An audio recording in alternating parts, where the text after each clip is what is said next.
Alors aujourd'hui, on va parler de l'amplification, on va parler des classes d'amplification. On va en parler de 4.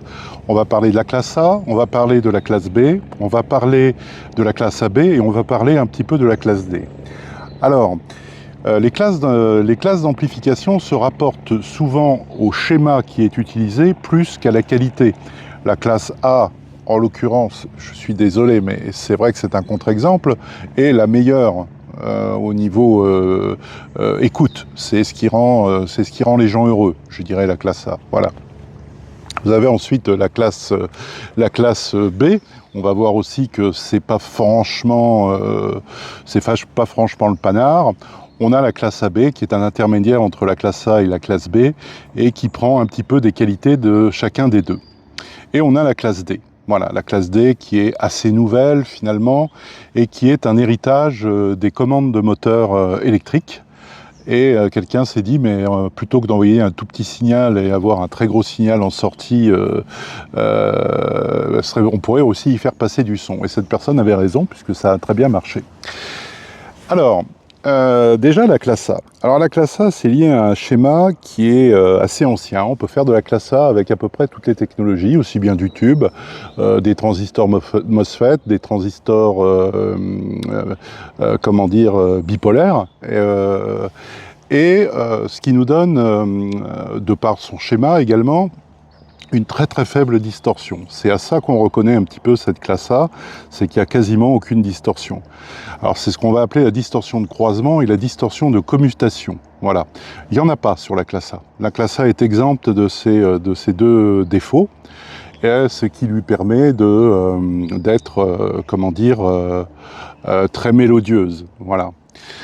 On a également aussi la qualité suivante, c'est qu'on a un taux de montée très élevé sur les amplis de classe A, qui sont de l'ordre de la non, pas de la microseconde, de la nanoseconde, et de la microseconde, oui, pardon, excusez-moi, on parle bien de microseconde, hein. Sur la classe A, 4 microsecondes, c'est plus fréquent qu'on ne le pense, ce qui n'est pas le cas des autres systèmes d'amplification. Et on a également donc j'ai parlé de la faible distorsion, j'ai parlé également du côté mélodieux, et voilà, finalement, ah oui, si, je savais bien, j'ai oublié quelque chose, l'hyperlinéarité, voilà. On peut avoir une bande passante de 20 à 100 kHz, donc largement dans le spectre audio. 100 kHz, on s'en fout, hein, ça coupe à 20, enfin, pour les bonnes oreilles. Hein.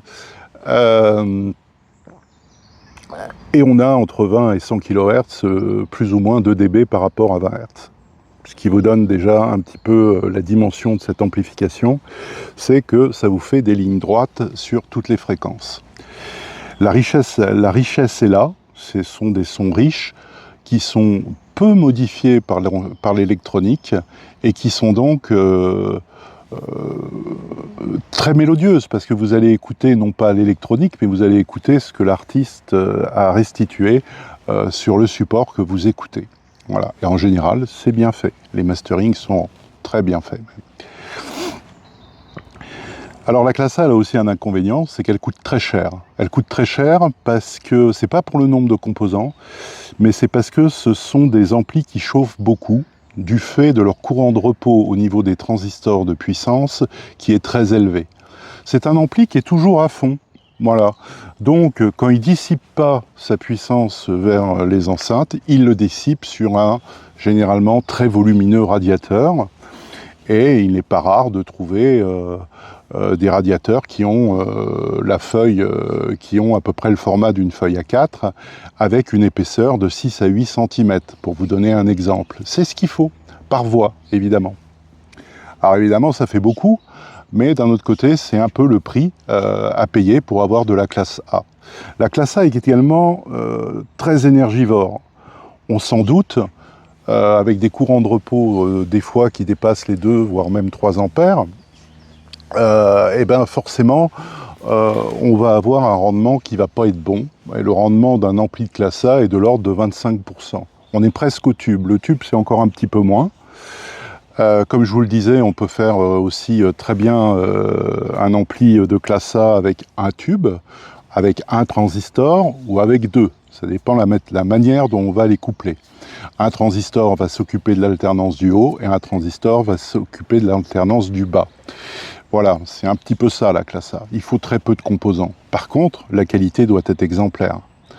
Et on a souvent, avec les amplis de classe A, des alimentations totalement analogiques, c'est-à-dire avec des transfos toriques maintenant, et à l'époque c'était des transfos carrés à tôle à tôle emboîtée qui étaient utilisés et qui finissaient par faire des objets très lourds, très peu manœuvrants et bon, pas facile quoi, de bouger ça une fois que vous les avez. Les puissances ne sont pas exceptionnelles, sauf maintenant, où il y a des amplis de classe A qui font 2 fois 100 watts. Donc ça veut dire 2 fois 100 watts restitués, ça veut dire que vous allez avoir un rendement, alors là, qui va être peut-être un peu meilleur, mais vous allez quand même bien chauffer votre pièce. Vous pouvez même le prévoir, hein, que vous allez dissiper 200 ou 300 watts d'électronique pour rien, finalement. Les amplis de classe A savent aussi manœuvrer à peu près toutes les enceintes. Voilà, même les enceintes à très haut rendement ou les enceintes à très bas rendement, c'est pas un problème pour ça, puisqu'on a encore de très gros courants qui peuvent se mettre en œuvre très rapidement. C'est là qu'on va reconnaître vraiment la classe A, c'est sur les temps de montée et la dynamique que ça produit. La dynamique d'un ampli de classe A est unique. Vous ne la retrouverez nulle part dans les autres classes d'ampli. Voilà pour le classe A. Et vous allez avoir le classe B. Alors le classe B, c'est un schéma qui est complètement abandonné maintenant, il est complètement obsolète. Avant, on faisait des amplis en classe B qui étaient des amplis dits public adresse, c'est-à-dire des amplis de sonorisation de foire, quoi, qui n'étaient pas génial du tout. Donc beaucoup de distorsions, de croisement et alors la distorsion de commutation également assez élevée. Le seul avantage, c'est que c'était pas très onéreux à faire. Il n'y avait pas besoin d'une très très grosse puissance comme de la classe A et ça permettait d'avoir aussi un rendement entre 40 et 50%, donc ce qui est assez honorable, on va dire. Voilà. Donc la classe B a été abandonnée. Il n'y a plus d'ampli de classe B aujourd'hui. Il y en a eu un petit peu au début que c'est arrivé, où quelqu'un a dit on peut faire le schéma comme ça et ça va marcher aussi bien. Non, c'est pas tout à fait vrai. On peut pas. La classe A, c'est la classe A et la classe B, c'est la classe B. Chacun a ses avantages et ses inconvénients. La classe B avait l'inconvénient de la distorsion, voilà, et de la linéarité qui n'était pas géniale non plus, et du taux de montée qui était dégueulasse, voilà. Donc la classe B, on oublie, c'est abandonné. Et vous allez avoir un intermédiaire qui va être la classe AB. Alors la classe AB, ça c'est très intéressant, c'est celle qui est la plus utilisée aujourd'hui, la plus répandue, parce qu'elle est peu onéreuse à produire, elle a quelques avantages de la classe A, et elle a aussi le côté économique de la classe B. Voilà. Et là, on est aussi sur des rendements qui peuvent aller de 50%. C'est très honorable, 50%. Hein, ça veut dire que sur votre prise secteur, si vous prenez 100 watts, vous allez en restituer 50. C'est pas si mal. Voilà. C'est pas si mal, en tout cas en audio. Avec un ampli à tube, on n'a pas ça du tout. Hein, je vous rassure. On est plutôt dans l'ordre de 15 à 20%. Alors la classe AB, elle a surtout l'avantage du prix, de la vulgarisation et aussi de la possibilité d'avoir des amplis particulièrement bien étudiés sur les étages d'entrée. On citera les marques japonaises, entre autres Luxman et tout un peu les constructeurs japonais qui se sont lancés dans l'optimisation pour corriger les petits défauts, parce qu'on a un petit peu de distorsion de croisement et un petit peu de distorsion de commutation, mais ça reste très faible. Hein, on n'est pas sur de la classe B, quoi. Hein, mais on n'est pas sur de la classe A non plus. Donc le mot classe AB est parfaitement justifié. Donc oui, ce sont des très bons amplis. Oui, ce sont hop là, il poule d'eau là. Oui. Oui, ce sont des très bons amplis. amplis, oui, ce sont des amplis économiques et oui, ce sont des amplis qui sont facilement bougeables, ce qui n'est pas tout à fait le cas, encore une fois, avec les amplis de classe A qui peuvent peser jusqu'à 60 voire 80 kg pour les plus gros. Et donc, une fois que vous l'installez, vous n'y touchez plus. Et on va avoir ce qui se fait maintenant quasiment tout le temps, c'est la classe D. La classe D est très présente actuellement. Alors la classe D, au départ, c'était des amplis qui étaient utilisés pour commander des moteurs électriques. Puis un jour, quelqu'un s'est dit, ouais, mais si avec mon petit signal, là, mon petit volt qui arrive et commander une grosse puissance électrique, si on pourrait faire ça avec de l'audio. Bah, il s'est pas trompé. Il a fallu bien adapter les choses, surtout mettre des filtres. Alors, on pourrait dire que c'est une alimentation à découpage audio. Hein. Ça, c'est une vulgarisation. Ne le prenez pas au mot. C'est pour vous donner un exemple. C'est-à-dire qu'on va découper des parties du son qu'on va restituer et on va hacher ça à une certaine fréquence, bien au-dessus du spectre audio, généralement autour des 40 kHz.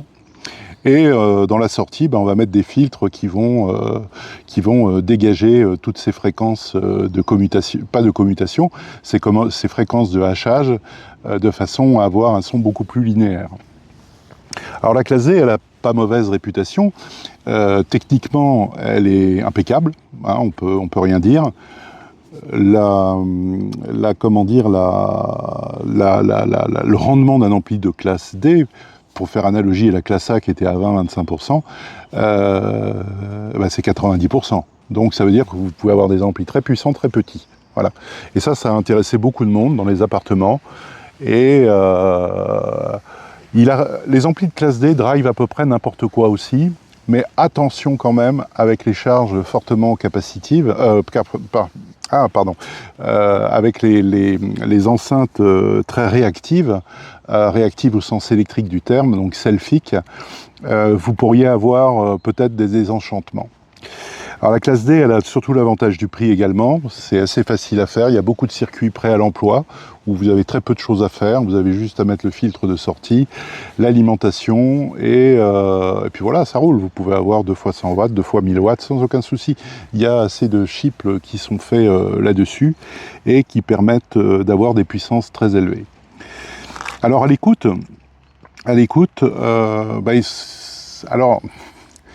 il y a 2 écoles.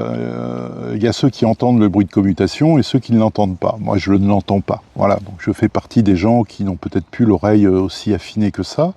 Mais la seule chose que je peux dire et qui semblerait être un petit peu commun à tous ceux qui ont fait des écoutes, c'est le bruit de commutation, le rapport, le côté sec des basses, qui est et des aigus, je sais pas, il y a quelque chose. La fatigue auditive vient plus vite sur un classe D que sur un classe A. Et ça, c'est pas pour rien, c'est qu'il se passe quelque chose. Et la fatigue auditive, c'est quand vous vous levez, baissez le son, quand vous prenez plus de plaisir à écouter de la musique, quand vous n'avez plus cette espèce de sensation où vous êtes bien, et vous êtes en train de faire une écoute qui vous semble magnifique. Et tout d'un coup, à partir d'un certain moment, 1 heure, 1 heure et demie, généralement vers les 2 heures, c'est là que ça se déclenche, vous vous levez, vous baissez le son, vous l'arrêtez. Ben là, c'est que vous êtes en fatigue auditive. Alors ça se manifeste généralement par vous en avez marre. Voilà, c'est comme ça un petit peu que ça se manifeste. Donc la classe D serait un petit peu impactée par ça. Le très haut de gamme de la classe D semble moins affecté. C'est des amplis beaucoup plus chers, où les étages sont particuliers, les étages de sortie donc vers les enceintes sont particulièrement soignés. Voilà. Encore une fois, on peut faire des amplis de classe D à peu près à tous les prix. Il n'est pas idiot de mettre des fois 2 à 300 balles de plus, je suis désolé, mais ce sont des amplis quand même où il faut mettre un petit peu de sous, qui feront un petit peu la différence. Donc, pas d'hésitation là-dessus. Le prix d'un ampli, d'un très bon ampli, aujourd'hui, là encore, je vais peut-être surprendre, mais bon, en dessous de 500 €, il faut oublier. Il vaut mieux rajouter un petit peu encore. et avoir quelque chose de bien. La classe A, au niveau des prix, reste assez inaccessible. La classe AB reste encore accessible. Et la classe D est une classe économique, mais qui n'est pas sans la valeur du son. Vous avez quand même une belle qualité d'amplification. Et a priori, la classe D... attention, si vous avez des enceintes avec des très gros filtres où il y a beaucoup de self, attention aux effets indésirables. Le taux de montée de la classe D n'est pas exceptionnel non plus dans les fréquences, il faut le savoir. Donc oui, vous avez de la dynamique, mais vous en aurez beaucoup moins d'un classe A. Donc si je dois faire un choix aujourd'hui, j'irai vers la classe A. La classe A, un ampli du commerce, c'est entre 1500 à 3000 € et après on tombe dans les délires audiophiles, donc je vous laisserai regarder par vous-même, mais on peut atteindre des sommets. Voilà ce que je voulais dire donc sur la partie amplification. Donc mon choix ira vers la classe A si je veux de la qualité, et si je veux de l'économie et un petit peu de puissance, j'irai vers la classe D. La classe AB étant encore existante, ce sont toujours de bons amplis, très vulgarisés, très bien connus, avec des schémas très classiques. Donc on ira vers quelque chose qui sera plutôt bien, et c'est pas non plus celle que je retiens en premier. Vous voyez, si j'ai deux amplis à acheter, ce sera un classe A et un classe D.